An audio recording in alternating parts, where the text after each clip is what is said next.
Hi Year 6 and welcome to Monday's maths lesson. Today we are going to continue with our fractions unit and we're going to look at adding fractions today. So as we go through the lesson, we're going to learn how to add fractions that have different denominators, different numbers at the bottom. But to get you started, I want to give you something a little bit easier. So pause the video and have a go at these three starter questions, adding fractions with different denominators, 3 examples.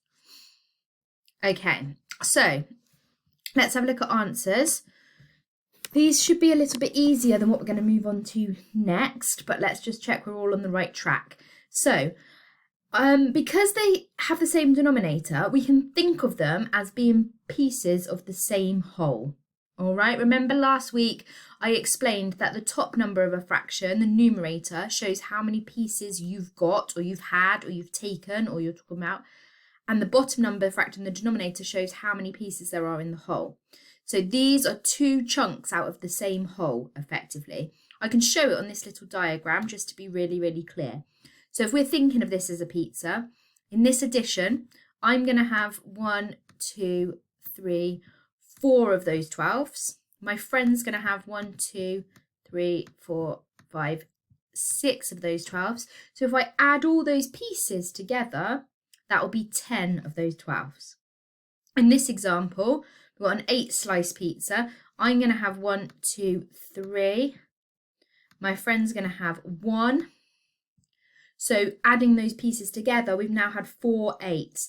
And well done to anyone who either notices now or worked out beforehand that that simplifies down to and is the same as, equivalent to, 1/2. The last one, we've got 4 slices in our whole. I'm going to have 1, 2. My friend's going to have 1, 2. And now we've had 4. And that's 1 whole. So well done if you realised that. Let's move on then. So let's look together. We can just shout this one out. So if we're going to work out this again, same denominator, 5 12s add 2 12s, just shout it at the screen. Hopefully you're shouting 7 12s. Okay, now I want you to look at this question and I want you to just think for a moment. Pause the video if you need a little bit more thought. What is the same about this one and what is different? You don't need to work it out. I just want to know what is the same and what is different. So for the same, you might have said it's still adding. It's still got 2 different fractions.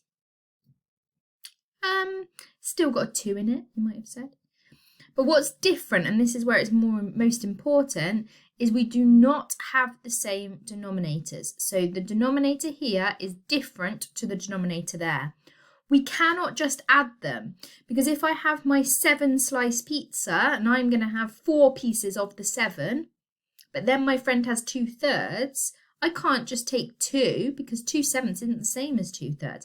So in order to add or subtract or compare and order fractions like we did last week, they need the same denominator.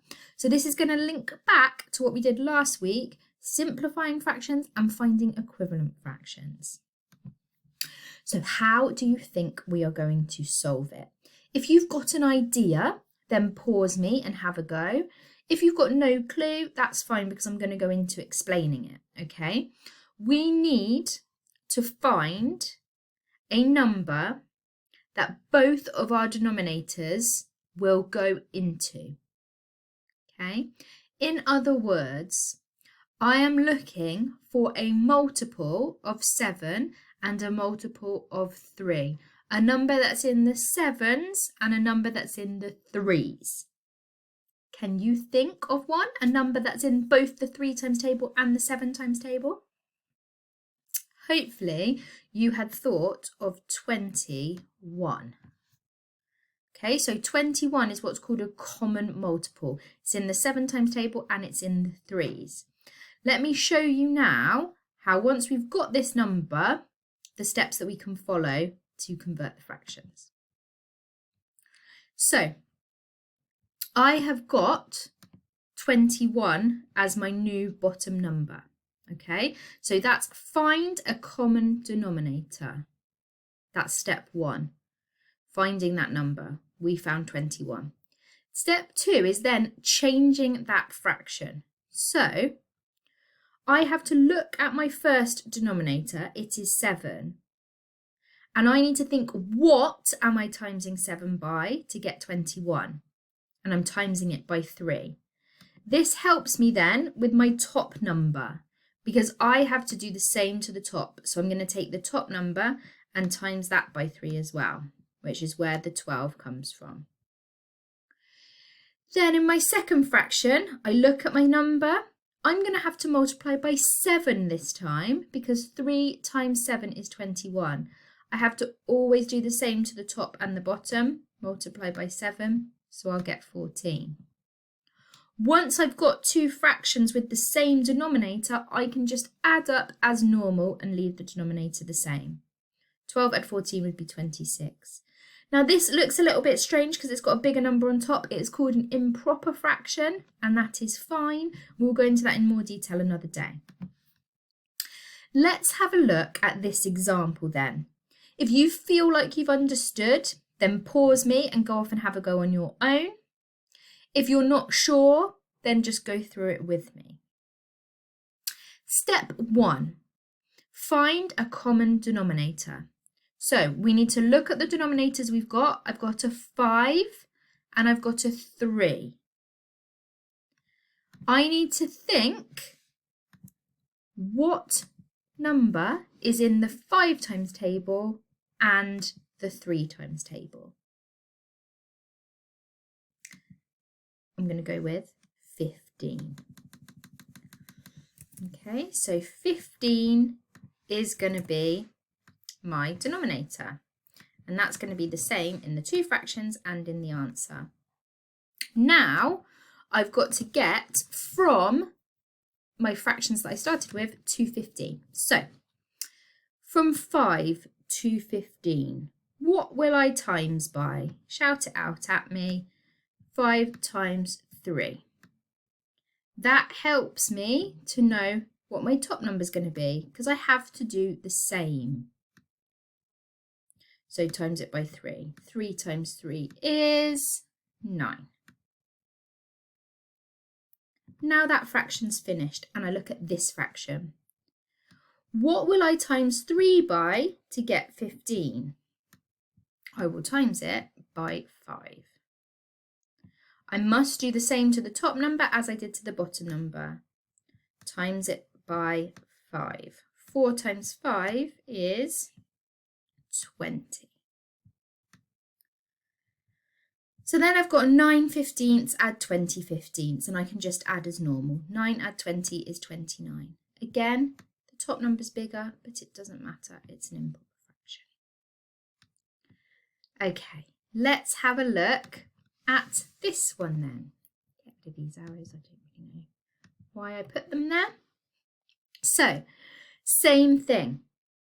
Okay, pause if you feel like you can go and have a go together, and then come back and listen. If you can't do it, then do it alongside with me in my explanation. Step 1, find a common denominator. So which number is in the 3 times table and the 12 times table?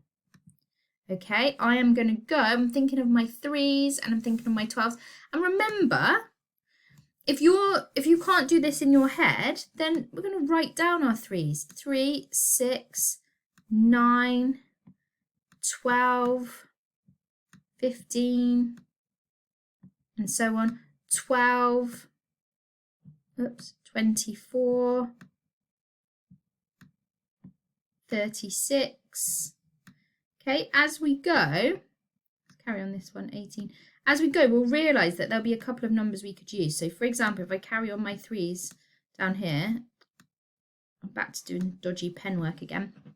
So this is my 3 times table, this is my 12, so I want a number that features in both. Now I can see 24 features in both, but that's not the lowest one. Ideally, you want the lowest one. So if you can see, the number 12 features in both. So that's how I'm making my decision. Okay, if that wasn't clear before, that's how I'm making my decision. Which numbers in both those times tables, that becomes my denominator. and then I change it by multiplying. So 3 is my bottom number here, turning it into 12. 3 times what equals 12? 3 times 4. Do the same to the top. 8 times 4 is 32. That one is an improper fraction to start with. That's fine.